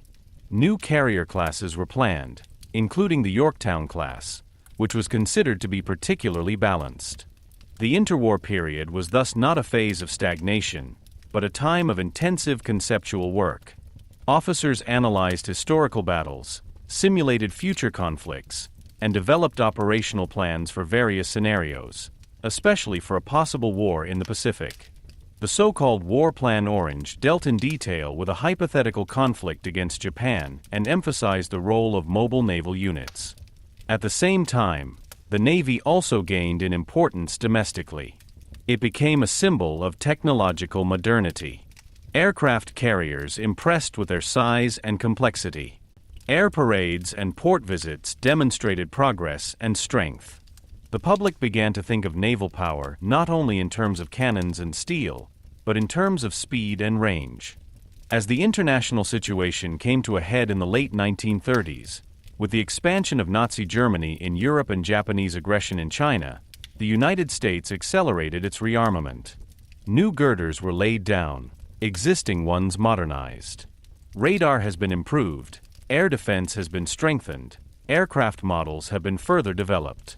In retrospect, the interwar period was a phase of quiet but decisive transformation. While the world hoped that another global war could be prevented, the Navy prepared for exactly this eventuality. She had learned that technological superiority and flexible strategy would be crucial. When war broke out again in Europe in 1939, the United States was still officially neutral. But their Navy was no longer the fleet of 1918. It was more modern, air-supported, and strategically realigned. The aircraft carrier was no longer an experiment. It was about to become the center of maritime power. The interwar period had shown that innovation often arises in times of apparent calm. New technologies, new doctrines, and new ways of thinking had laid the foundation for what was to come. And when the next global conflict broke out, it would become clear that these years of preparation were crucial. The oceans were no longer just a stage for cannon duels. They had become a three-dimensional battle room, made of steel, steam, and now also of air. Chapter 10, World War II, Pacific and Atlantic. Pearl Harbor, Midway, and the Battle for the Oceans. On the morning of December 7, 1941, the history of the American Navy changed within a few hours. Japanese planes appeared over the port of Pearl Harbor in Hawaii, launched from aircraft carriers hundreds of kilometers away. Bombs and torpedoes hit battleships, destroyers, and airfields. Smoke rose over the bay, steel burned, hundreds of sailors were killed. The attack was precise, surprising, and devastating. It finally dragged the United States into World War II, and at the same time marked the end of an era. Ironically, many of the old battleships were in port that morning, while the American aircraft carriers were not there. What initially seemed like a coincidence was to become strategically decisive. Although the attack destroyed much of the Pacific Fleet, the carriers, the future backbone of naval power, remained operational. World War II was a global conflict, but for the U.S. Navy, it took place primarily in two formidable theaters, in the Atlantic against Germany and in the Pacific against Japan. Both theaters of war posed different challenges, but both were about the same basic principle: control of the sea routes. In the Atlantic, the battle began even before the official entry of the United States into the war. German U-boats threatened British supply lines. Britain was dependent on imports of food, raw materials, and weapons. Without safe Atlantic routes, the island nation would not have been able to hold out. After Pearl Harbor, American involvement intensified. Securing convoys became the top priority. The submarine danger was real. In the first months of the war, German U-boats sank numerous merchant ships, some even within sight of American coasts. This phase was referred to as the second happy time for German commanders. But the United States reacted quickly. Convoy systems were expanded, destroyers and escort ships were increasingly used. New technologies such as radar and improved sonar made it possible to locate submarines more effectively. Long-haul aircraft took over patrols to close gaps in air surveillance. Over time, the balance of power tipped. The industrial capacity of the United States made it possible to build hundreds of escort ships and so-called Liberty ships, simple, quickly produced freighters. Losses could be compensated. At the same time, submarines were increasingly discovered and destroyed. The Atlantic remained open. Millions of soldiers and enormous quantities of material reached Europe, a prerequisite for the invasion of Normandy in 1944. While the Atlantic was dominated by securing supplies, the Pacific developed into a scene of huge naval battles. After Pearl Harbor, Japan initially seemed to have the initiative. Within a few months, it conquered large parts of Southeast Asia and threatened Australia. The American Pacific Fleet had to buy time.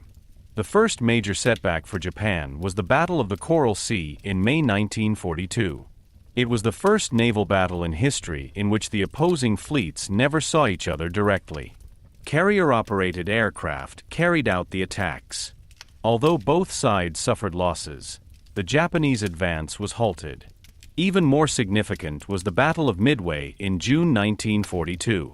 Midway was a strategically important atoll northwest of Hawaii. Japan was planning an attack to lure the American carrier fleet into a trap. But American cryptologists had deciphered Japanese radio traffic. The Navy knew about the attack and prepared a counter-trap. In a dramatic battle, American dive bombers managed to hit 3 Japanese aircraft carriers heavily within a few minutes. A fourth was later destroyed. The loss of experienced pilots and porters was almost irreplaceable for Japan. Midway is considered a turning point in the Pacific War.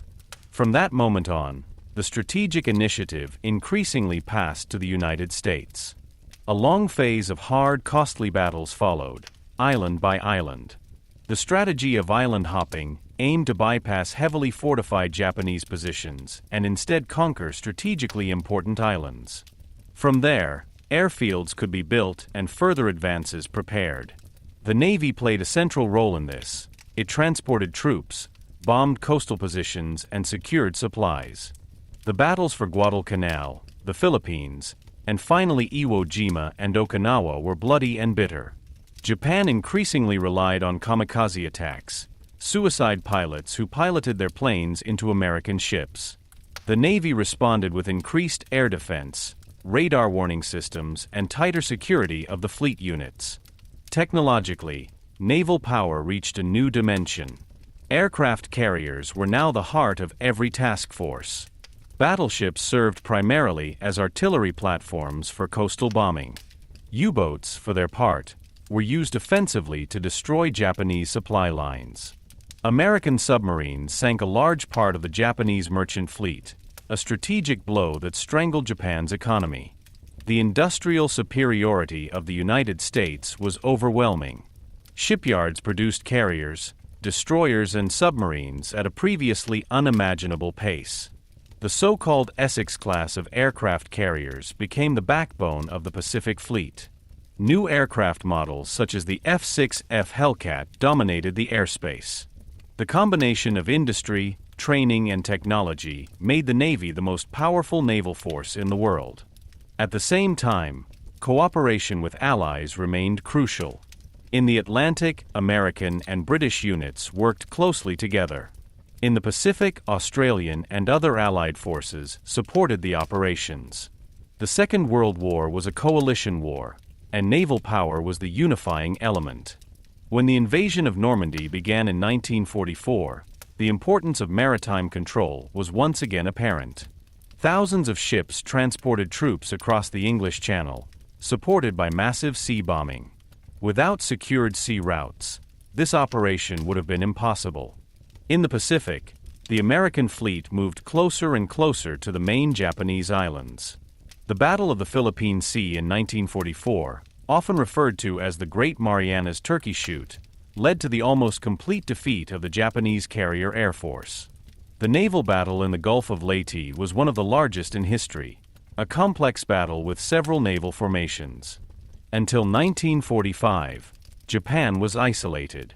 The American Navy blockaded the islands, bombed industrial facilities, and prepared for a possible invasion. But before that happened, atomic bombs were dropped on Hiroshima and Nagasaki. Shortly afterwards, Japan capitulated. The formal surrender took place in September 1945 aboard the battleship USS Missouri in Tokyo Bay, a symbolic moment. The Navy witnessed and guaranteed victory. The Second World War had fundamentally changed the role of the Navy. Aircraft carriers had finally replaced the battleships as the dominant platform. U-boats had shown how effectively they could wage trade wars. Radar, radio, and coordinated task forces had modernized naval warfare. Above all, however, it had been confirmed that global wars cannot be won without maritime superiority. The Atlantic remained open. Europe was liberated. In the Pacific, an expansive power was pushed back step by step. The oceans were a battlefield, supply route, and strategic space at the same time. When the war ended, the United States had the largest and most modern navy in the world. Their ships operated on all oceans. Their experience ranged from submarine hunting in the North Atlantic to massive carrier battles in the Pacific.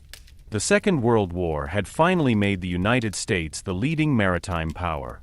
And with this status began a new era, an era in which maritime power would determine not only military but also political balance.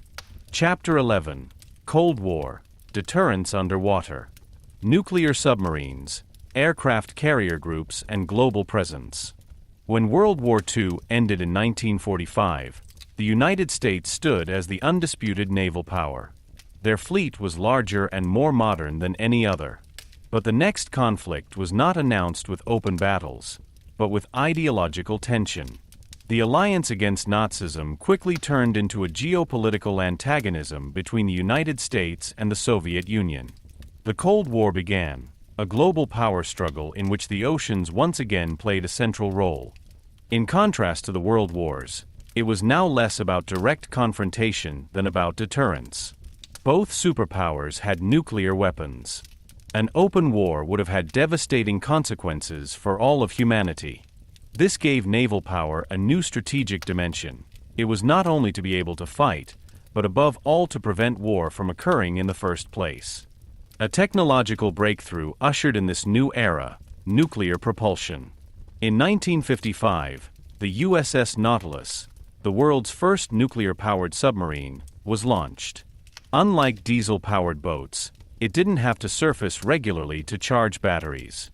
It could stay underwater for months, operate faster and quieter, and cover long distances. The oceans became an almost limitless operating space. The strategic importance of this development was enormous. Nuclear submarines could not only perform conventional tasks, but also be equipped with ballistic missiles. These so-called SSBNs, Ship Submersible Ballistic Nuclear, formed the backbone of nuclear deterrence at sea. Patrolling the depths of the oceans invisibly, they were almost invulnerable. Even if an enemy launched a first strike against land targets, those boats could strike back. This principle of the second strike capability stabilized the fragile balance of terror. While a new dimension of deterrence developed underwater, the surface remained no less important. Aircraft carrier formations became a symbol of American power projection. They were floating air bases that were operational anywhere in the world. A carrier, accompanied by cruisers, destroyers, and submarines, was able to surface in crisis areas within a few days, without having to rely on foreign bases. This flexibility was crucial in a world marked by regional conflicts. The Cold War took place not only in Europe, but also in Korea, Vietnam, the Middle East, and numerous proxy wars. Aircraft carriers allowed the United States to carry out airstrikes without formally declaring war or sending large ground troops. The Korean War, 1950 to 1953, was the first major test of this new strategy. Carrier aircraft supported ground troops, attacked infrastructure, and secured sea routes. Operating in close proximity to a communist adversary, China, the Navy showed that maritime presence remained a crucial element of conventional warfare. In the 1960s, the focus shifted to Southeast Asia. In the Vietnam War, aircraft carriers again played a central role. Bombers and fighter planes took off from their decks for missions over North Vietnam. At the same time, submarines patrolled strategic waters to monitor Soviet activities. The conflict was protracted and politically controversial, but it confirmed the Navy's ability to sustain global operations for years. At the same time, intense maritime competition with the Soviet Union developed. Moscow expanded its own fleet, invested in submarines and missiles. The Soviet submarine fleet in particular posed a serious threat. The United States responded with improved anti-submarine technologies, including sophisticated sonar systems and specialized anti-submarine warfare. The oceans became an invisible battlefield. Beneath the surface, nuclear-powered boats moved, chasing each other, collecting data and testing limits. These operations remained largely hidden from the public, but were of enormous strategic importance. Each side tried to understand and surpass the other's capabilities. Technologically, development progressed rapidly. Longer-range missiles, more precise navigation systems, and improved communication networks made the fleet more powerful than ever. Satellites made global surveillance possible. Aircraft carriers were equipped with obliquely arranged flight decks, steam catapults, and later nuclear propulsion. With the commissioning of the USS Enterprise in 1961, the nuclear age also began for carriers. These ships were able to operate for years without refueling, a logistical advantage of inestimable value. In addition to military deterrence, the Navy also played a diplomatic role. Port visits, joint maneuvers with allies, and humanitarian missions strengthen international relations. In crisis situations, such as during the Cuban Missile Crisis in 1962, the importance of maritime presence became particularly clear. The American naval blockade of Cuba was a decisive factor in stopping Soviet missile deliveries. The world was on the brink of nuclear war, and the Navy was directly involved. The Cuban Missile Crisis made it clear how close deterrence and escalation were. Submarines with nuclear armament operated in the immediate vicinity. Miscalculations could have had catastrophic consequences. But it was precisely the existence of credible deterrence that ultimately contributed to both sides backing down. In the 1970s and 1980s, the arms race intensified again. New carrier classes, such as the Nimitz class, combined enormous size with nuclear propulsion. Fighter planes became more powerful, missiles more precise. At the same time, arms control treaties such as SALT and later START were negotiated to limit the number of strategic weapons. The Navy remained a central element of the negotiating logic: deterrence through strength, stability through predictability. Meanwhile, the global presence was omnipresent. In the Mediterranean, American units patrolled near Soviet zones of influence. In the Indian Ocean, they secured trade routes. In the Pacific, they demonstrated strength against North Korea and other regional actors. The world was divided into spheres of influence, but the oceans remained open. At the end of the 1980s, the balance of power began to shift. The Soviet Union came under economic pressure. Reforms led to political instability. In 1991, the Soviet Union dissolved. The Cold War ended without a direct military clash between the superpowers. For the Navy, this did not mean a loss of importance, but a new phase. For decades, it had played a central role in the global balance, invisible underwater, visible on the world's oceans. Nuclear submarines had guaranteed deterrence, aircraft carriers had ensured political action. The Cold War had shown that naval power is crucial not only in open battles, but also in the ability to show presence, make deterrence credible, and ensure stability. The oceans were no longer just transport routes. They were part of a global security architecture. The collapse of the Soviet Union marked the end of an era, but the structures remained. The United States continued to have a worldwide fleet, modern submarines, and powerful carrier units. The question was no longer how to prevent a global nuclear war, but how to maintain order in a new, more confusing world. But one thing was clear: the decades of deterrence underwater had shaped the Navy like hardly any other phase in its history. Chapter 12: Korea and Vietnam. Naval Warfare in the Age of Limited Conflict. Coastal bombardments and carrier operations. After the Second World War, the nature of war had changed fundamentally. The existence of nuclear weapons made a direct great power conflict between the United States and the Soviet Union an unimaginable risk. Instead, the confrontation shifted to regional so-called limited conflicts. These wars were intense, politically sensitive, and strategically complex, but they were to remain below the threshold of a global nuclear war. For the American Navy, this meant a new role, no longer the all-important naval battle, but flexible, permanent presence, coastal control, and precise power projection. The first major test of this new reality came in 1950 on the Korean Peninsula.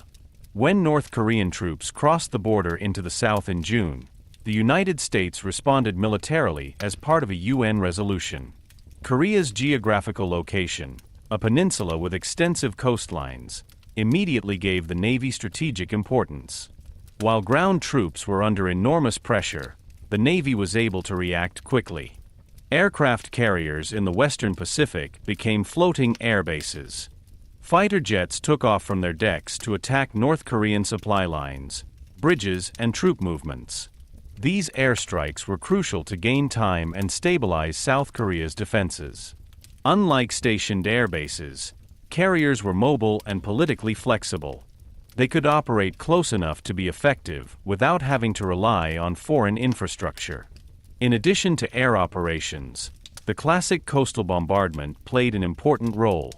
Battleships and cruisers shelled enemy positions along the coast, supported ground troops, and disrupted logistical hubs. The landing at Incheon in September 1950 was particularly spectacular. Under the command of General Douglas MacArthur, a combined sea and land operation led to the recapture of the city. The Navy transported troops, secured the sea routes, and provided artillery support. The operation impressively showed how maritime superiority could enable operational surprise. But the Korean War also highlighted the limits of maritime power. When China entered the war on the side of North Korea, the balance of power on land shifted dramatically. Despite superior naval power, the conflict remained tenacious and ended in 1953 with an armistice, not a clear victory. For the Navy, this was a lesson. Naval power could support, exert pressure, and create freedom of movement, but it alone did not decide a land war. Only a few years later, Southeast Asia became the next hotspot. The Vietnam War presented the Navy with a different kind of challenge. Unlike in Korea, it was a protracted guerrilla war in which clear front lines were missing. Nevertheless, the coast of Vietnam remained a strategic area. Aircraft carriers once again played a central role. Carrier units operated in the Gulf of Tonkin, from which thousands of sorties were flown against targets in North Vietnam. Operations such as Rolling Thunder were intended to wear down the enemy through airstrikes and create political pressure. Launchers offered a decisive advantage. They enabled continuous air operations without permanently stationing large ground contingents in neighboring countries. The carrier operations in Vietnam were technically complex. Modern jets took off with steam catapults, landed on movable decks, were serviced in a short time and armed again. The logistics behind it were enormous. Ammunition, fuel, spare parts, all of this had to be delivered over long supply routes. The Navy demonstrated organizational strength here as well as military strength. In addition to the airstrikes, the so-called Brown Water Navy played a special role. Rivers such as the Mekong were important supply arteries for Vietnamese guerrilla fighters. The Navy used small armed boats to patrol, cut off supplies, and support ground troops. The war thus shifted from the open oceans to narrow river landscapes, a completely different operational environment. Coastal surveillance was also crucial. Through Operation Market Time, the Navy tried to stop arms deliveries by sea. Patrol boats controlled the coast, checked suspicious vessels, and tried to prevent infiltration. The naval war in Vietnam was thus not characterized by large naval battles, but by a permanent, often unspectacular, but strategically important presence. Technologically, this period was characterized by rapid development. More precise bombs, improved radar systems, and electronic countermeasures changed the way combat was conducted. At the same time, the threat from air defense and missiles grew. North Vietnam received modern air defense systems from the Soviet Union, which made carrier missions more risky. Pilots faced not only enemy aircraft, but also surface-to-air missiles. Politically, the Vietnam War was highly controversial. Unlike in the Second World War, there was no clearly defined opponent, and the goals of the conflict were often vague. The Navy nevertheless operated professionally, carried out missions, and maintained a presence, but it could not determine the political dynamics of the war. As in Korea, it became clear that maritime superiority does not automatically guarantee strategic success. At the same time, the global dimension of the Cold War remained present. While carriers operated in the South China Sea, nuclear submarines continued to patrol the world's oceans to maintain deterrence from the Soviet Union. The Navy therefore had to wage a regional war in parallel and ensure global deterrence, an enormous burden on personnel and material. The experiences in Korea and Vietnam led to important adjustments. The importance of flexible task forces was further emphasized. Carrier units were organized even more strongly as self-sufficient combat units, with their own air defenses, submarine protection, and logistics. At the same time, investments were made in precision weapons to reduce collateral damage and minimize political risks. Another important aspect was the psychological effect of maritime presence. An aircraft carrier off the coast of a crisis area was not only a military instrument, but also a political signal. He demonstrated determination without necessarily having to escalate. This ability to gradual escalation became the hallmark of American naval power in limited conflicts. When the Vietnam War ended in 1975 with the fall of Saigon, American society was deeply divided. For the Navy, however, the realization remained that it remained an indispensable instrument in regional conflicts, whether to support ground troops, secure sea routes, or demonstrate political determination. Korea and Vietnam had shown that naval warfare in the age of limited conflict was characterized less by spectacular battles than by a permanent presence, logistical capability, and technological adaptation. Coastal bombardments, carrier operations, and river patrols replaced the great naval battles of yesteryear. The Navy had changed again, from the battle fleet of the Second World War to the flexible intervention power of the Cold War. It remained globally present, reacted quickly to crises, and combined military strength with political signaling. In a world in which all-out war had become unthinkable, the ability to confine, controlled power projection became the decisive factor. And this is exactly what the Navy has proven itself in once again, not through total destruction, but through a controlled strategic presence on the world's oceans. Chapter 13: The High-Tech Navy of the 1980s. Armament, Reagan Doctrine, and Maritime Strategy against the Soviet Union. When the 1980s began, the Cold War was in a new phase of tension. After years of relative détente in the 1970s, marked by arms control treaties and diplomatic rapprochement, relations between the United States and the Soviet Union deteriorated again. The Soviet invasion of Afghanistan in 1979, political crises in Central America and Africa, and the ongoing arms race on both sides caused trust to dwindle. In Washington, the conviction prevailed that military strength had to be demonstrated offensively again. The election of Ronald Reagan in 1980 marked the beginning of a phase of massive rearmament. Reagan was convinced that the United States could only exert political pressure on the Soviet Union through clear military superiority. The Navy played a central role in this strategy. The goal was to build a 600-ship fleet, an ambitious program that would ensure the quantitative and qualitative dominance of the U.S. Navy. But it was not just about numbers. The Navy of the 1980s was marked by high-tech innovations that led it into a new era. Modern guided missile systems, improved sensor technology, electronic warfare, and digital networking changed the way naval warfare was fought. The oceans increasingly became a space where information, speed, and precision were crucial. At the heart of this modernization was the Aegis combat system.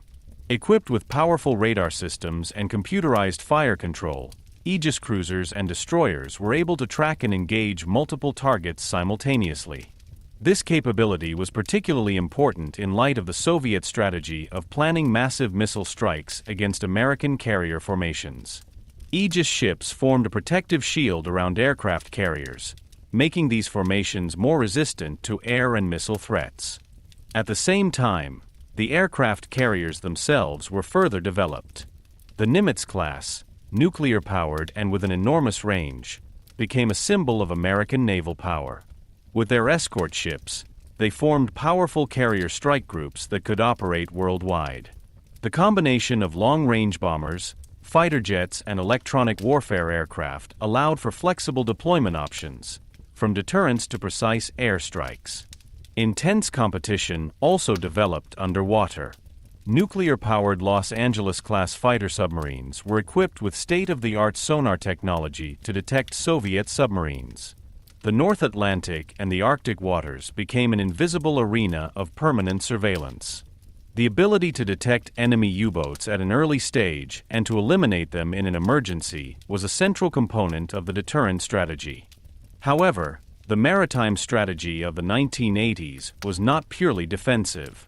Under the influence of new strategic concepts, the U.S. Navy developed an offensive doctrine. Instead of merely reacting to Soviet attacks, the plan was to actively advance into Soviet marginal seas in the event of war, such as the Barents Sea or the Pacific Ocean near the Soviet coast. The aim was to put pressure on Soviet submarines already in their home ports and to take the initiative. This strategy required intensive exercises and a global presence.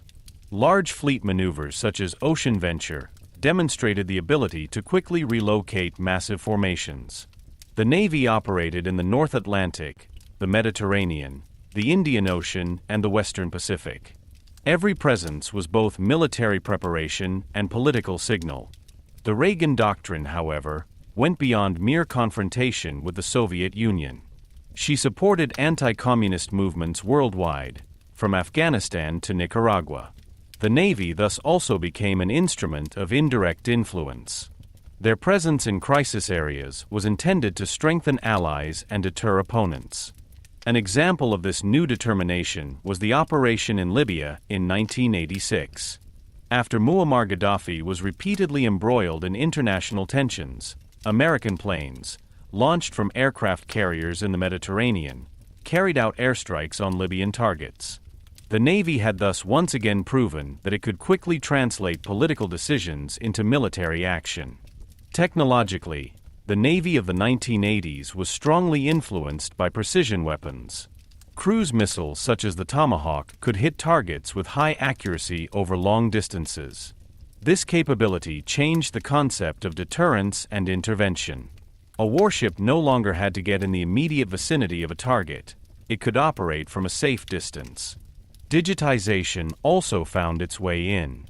Computers networked sensors, weapons, and communication.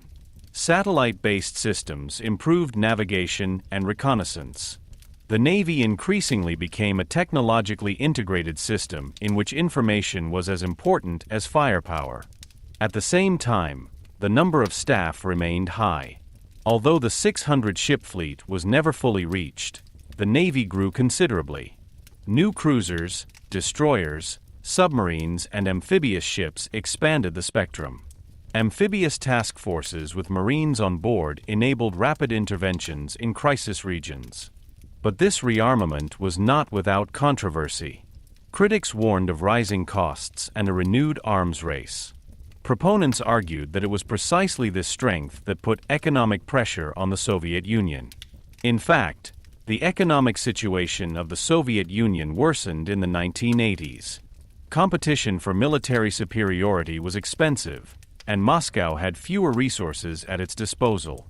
When Mikhail Gorbachev introduced reforms in the mid-1980s, the strategic environment changed. Disarmament negotiations gained momentum. Treaties such as INF reduced certain weapon systems. But the strong position of the U.S. Navy remained a central factor in the geopolitical balance. At the end of the decade, the Soviet system began to disintegrate. In 1989, the Berlin Wall fell, and in 1991, the Soviet Union dissolved. The Cold War ended without a direct military clash between the superpowers. For many strategists, the military strength of the United States, especially its Navy, was a key factor in this outcome. The ability to have a global presence, protect allies, and deter potential adversaries had created political room for maneuver. The high-tech Navy of the 1980s was thus more than a fleet of steel and missiles. It was an expression of a strategic philosophy, strength as a prerequisite for peace. Their aircraft carrier formations symbolized global reach. Their submarines guaranteed nuclear deterrence. Their digital systems heralded the information age of war. As the decade ended, the Navy was at a turning point. The main enemy had disappeared, but the world remained uncertain. Regional conflicts, new threats, and technological changes were emerging. However, the high-tech infrastructure that had been built in the 1980s provided a foundation for future challenges. The Navy had changed again, from the deterrence fleet of the early Cold War to a technologically integrated, globally deployable power projection force. Their strength was no longer based on numbers, but on networking, precision, and speed.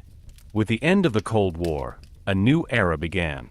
But the lessons of the 1980s, that maritime superiority enables strategic influence, should remain relevant in the coming, more complex world order. Chapter 14, Post-Cold War, New Missions. Gulf War, Counterterrorism, and Humanitarian Operations. With the collapse of the Soviet Union in 1991, the decades-long bipolar world order ended. For the United States, a phase of strategic reorientation began. The main enemy had disappeared, but the world did not become more peaceful. Instead of a clearly defined adversary, regional conflicts, fragile states, terrorist networks, and humanitarian crises now came to the fore. For the Navy, this meant a fundamental change, away from global deterrence against a superpower, towards flexible, rapid deployments in a wide variety of scenarios. The first major test of this new reality was the Gulf War of 1990–91. When Iraq under Saddam Hussein invaded Kuwait, the United States responded with an international coalition. The geographical location of the conflict once again made the Navy a central player. The Persian Gulf was not only strategically important, but also a narrow, potentially dangerous area of operations. Even before ground troops were deployed on a large scale, American aircraft carriers arrived in the region. From their decks, fighter planes took off for the first attacks. At the same time, warships equipped with cruise missiles positioned themselves. On the night of January 17, 1991, Operation Desert Storm began, and for the first time, Tomahawk cruise missiles were used on a large scale. Fired from ships and submarines, they hit precise targets deep in the Iraqi hinterland. This ability to accurately project long-range firepower marked a turning point. The Navy was able to achieve strategic impact without a massive troop presence on land. Aircraft carriers complemented land-based airbases and offered flexibility. The Gulf War impressively showed that maritime power played a key role in the age of modern precision weapons. But the Gulf War was only the prelude. In the 1990s, the Navy was confronted with a multitude of missions that went far beyond classic warfare. In Somalia, American ships supported humanitarian operations to bring relief supplies to regions affected by civil war. In Haiti, the maritime presence secured political stabilization missions. In the Balkans, the Navy took part in airstrikes against Serbian positions and supported NATO operations. These missions highlighted a new reality. The Navy was increasingly an instrument of rapid crisis response. Aircraft carriers could operate in international waters and provide air support without relying on permanent bases. Amphibious task forces with Marines on board were ready to conduct evacuations or limited operations. Naval power became the most flexible foreign policy tool of the United States. At the same time, the threat situation changed. Terrorism came more into focus. As early as 2000, the destroyer USS Cole was attacked by a suicide bomber in the port of Aden. The attack made it clear that asymmetric threats could also hit modern warships. Finally, September 11, 2001 fundamentally changed the global security architecture. After the attacks, the war on terror began. The Navy played a central role from the beginning. Aircraft carriers in the Indian Ocean launched airstrikes against targets in Afghanistan, a landlocked country with no direct access to the sea. The fact that maritime air forces were nevertheless able to play a decisive role underlined their strategic flexibility. Carrier aircraft flew thousands of sorties, supported ground troops, and delivered precision strikes. Sponsoring associations were also significantly involved in the Iraq War in 2003. Cruise missiles and airstrikes initiated the invasion. At the same time, warships secured sea routes in the Persian Gulf, protected oil infrastructure, and monitored shipping traffic. The Navy operated in an environment where conventional threats and asymmetric risks coexisted. In addition to military operations, another dimension gained in importance: maritime security. Piracy off the coast of Somalia threatened international trade routes. Multinational naval units, including American units, patrolled endangered areas, escorted merchant ships, and intervened when necessary. Securing global trade routes remained a core task, as it had been in the 18th century. At the same time, the Navy intensified its humanitarian missions. Natural disasters such as the tsunami in the Indian Ocean in 2004 or the earthquake in Haiti in 2010 required rapid assistance. Aircraft carriers and amphibious ships became floating hospitals and logistics centers. Helicopters transported relief supplies to hard-to-reach regions. The ability to operate autonomously within a very short time made the Navy an indispensable player in international disaster responses. Technologically, the modernization continued. New destroyer classes, such as the Arleigh Burke class, have been further developed and equipped with improved missile defense systems. Virginia-class submarines combined camouflage capability with modern sensors. Unmanned systems began to find their way into the air as well as underwater. But as the variety of missions grew, so did the challenges. The Navy had to simultaneously maintain a global presence, support regional conflicts, and respond to unpredictable crises. Personnel strain and material wear and tear became real problems. At the same time, the geopolitical environment changed again. China began to massively expand its navy and make claims in the South China Sea. Russia modernized parts of its fleet. The unipolar phase after the Cold War gave way to a more complex multipolar order. The Navy had to prepare for potential great power competition without neglecting its ongoing missions. Strategically, an area of tension arose. On the one hand, the fight against terrorism remained central, and on the other hand, securing maritime dominance against emerging powers came back into focus. Concepts such as freedom of navigation operations should underline the openness of international waters. Carrier units operated in the Western Pacific to show presence and reassure allies. At the same time, cybersecurity became a new field of operation. Modern warships were highly digitized. Communication and weapon systems were networked. Protection against cyber attacks became a central task. Naval power was no longer just a matter of steel and missiles, but also of data and networks. Looking back, the post-Cold War period was a time of adaptation. The Navy was transformed from a force primarily focused on great power confrontation to a multifunctional instrument of global stabilization.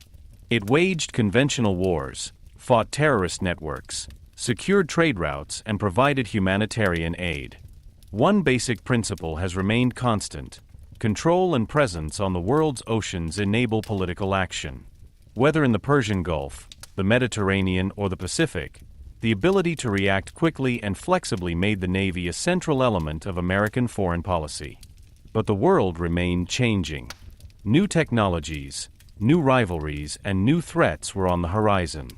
The experience gained from the Gulf War, the fight against terrorism and humanitarian missions had broadened the Navy's base, but also made it more complex.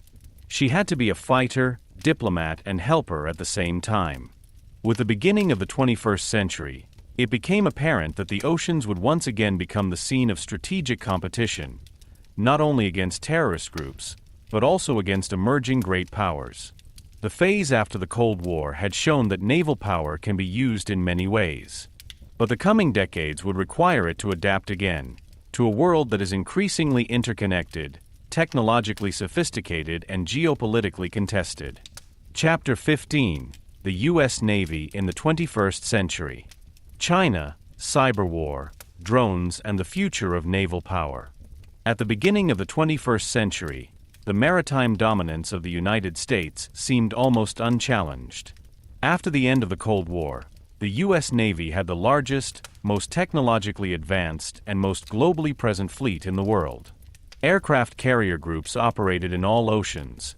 Nuclear submarines silently patrolled strategic waters, and modern destroyers with integrated missile defense systems protected sea routes and allies.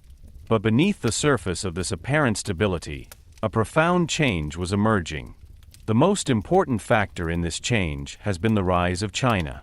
Within a few decades, the People's Republic developed from a regional power to a global player with ambitious maritime ambitions. The Chinese Navy, once a coastal defense fleet, began to commission modern destroyers, submarines, and eventually, its own aircraft carriers. Especially in the South China Sea, Beijing asserted territorial claims, built artificial islands, and militarized strategic points. For the U.S. Navy, this meant a strategic realignment. While the 1990s and early 2000s were strongly influenced by the fight against terrorism, the focus was once again on great power competition. The concept of the pivot to Asia underlined the importance of the Indo-Pacific region. Securing open sea routes, defending allies such as Japan, South Korea, and the Philippines, and preserving the so-called freedom of navigation will become central tasks. But unlike in the Cold War, the competition with China was not purely military. It was economic, technological, and political at the same time. The oceans became a space for strategic signaling. When American destroyers patrolled near disputed islands, it was as much a diplomatic message as it was a military measure. Parallel to this geopolitical shift, the nature of war itself changed. Cyber war became a real threat. Modern warships are highly digitized. Navigation systems, gun controls, communication networks, all of this is based on software and data. A successful cyber attack could cripple a ship without firing a single shot. As a result, the Navy is increasingly investing in cyber defense, encryption, and electronic warfare. However, digitization also opened up new opportunities. Data analysis, satellite communication, and networked sensors enable near-global real-time monitoring. The Navy can identify threats faster and respond in a more coordinated manner. Information superiority is becoming the decisive factor of modern naval power. Another revolutionary step is the use of unmanned systems. Drones, both in the air and on and underwater, are significantly expanding the range of applications. Unmanned aerial vehicles can conduct reconnaissance without endangering pilots. Unmanned underwater vehicles can search for mines or monitor enemy movements. These systems are changing the structure of fleet associations. Fewer personnel, more automation, longer range. Especially in the Pacific, where distances are enormous, drones offer strategic advantages. They can launch from carriers or coastal bases, stay in action for hours or days, and transmit data directly to command posts. The future of naval power increasingly lies in the integration of manned and unmanned platforms. The Navy is also focusing on modernization for classic platforms. New Gerald R. Ford-class aircraft carriers feature electromagnetic catapults, improved power supply, and optimized launch cycles. The destroyer fleet is being developed to intercept ballistic missiles and counter hypersonic threats. Nuclear submarines of the latest generation combine camouflage capability with state-of-the-art sensor technology. Hypersonic weapons pose a new challenge. These extremely fast missiles are difficult to intercept and dramatically shorten reaction times. The Navy is therefore working on improved early warning systems and defense technologies. At the same time, it is developing its own offensive capabilities to keep deterrence credible. In addition to China, Russia also remains a relevant player. The Russian Navy is smaller than in Soviet times, but it has modern submarines and missiles. Maritime routes are gaining in importance, especially in the North Atlantic and the Arctic, not least due to the melting of the ice. New sea routes open up economic opportunities and strategic areas of tension. In addition, non-state actors continue to play a role. Piracy, terrorism, and regional instability require a presence in a wide variety of regions. The Navy must therefore be prepared for high-end conflicts against major powers and react to low-intensity scenarios at the same time. Another aspect of the 21st century is the climate dimension. Rising sea levels threaten coastal bases. Extreme weather events make operations more difficult. At the same time, the importance of Arctic waters is increasing, in which new raw material deposits and shipping routes are being created. The Navy must therefore also adapt to changing environmental conditions. Strategically, the focus is shifting from pure dominance to resilience and networking. Multinational cooperation is gaining in importance. Joint exercises with allies in the Indo-Pacific or the Atlantic strengthen deterrence and interoperability. Alliances such as NATO or new partnerships in Asia are an integral part of maritime strategy. At the same time, the pressure on resources is growing. Modern ships are expensive, maintenance is complex, personnel highly qualified. Balancing global presence and sustained commitment is becoming a challenge. Debates about fleet size, automation, and budget priorities characterize the strategic discussion. But despite all the changes, one core principle remains constant. Control over the oceans means political room for maneuver. Trade routes transport a large part of the world's goods traffic. Submarine cables transmit the majority of global data. Energy flows run through the sea. Anyone who can protect or threaten this infrastructure has strategic influence. In the 21st century, sea power is therefore not only defined militarily, but also economically and technologically. The Navy is no longer just a combat force, but a complex system of ships, satellites, data centers, and drones. Their task is to ensure stability in a multipolar world, to maintain deterrence, and to react quickly in the event of a crisis. Competition with China is the most formative strategic challenge. Unlike previous adversaries, China has enormous industrial capacity, modern technology, and economic ties with the United States. A direct conflict would be risky and costly. Deterrence, presence, and diplomacy must therefore be carefully balanced. The future of naval power will probably be shaped less by individual large battles and more by technological superiority, information dominance, and flexible operational capability. Artificial intelligence could speed up decision-making processes. Autonomous systems could form swarms. Cyber and space operations are becoming an integral part of maritime strategy. And yet a familiar image remains: an aircraft carrier on the horizon, accompanied by destroyers and submarines, as a visible sign of national presence.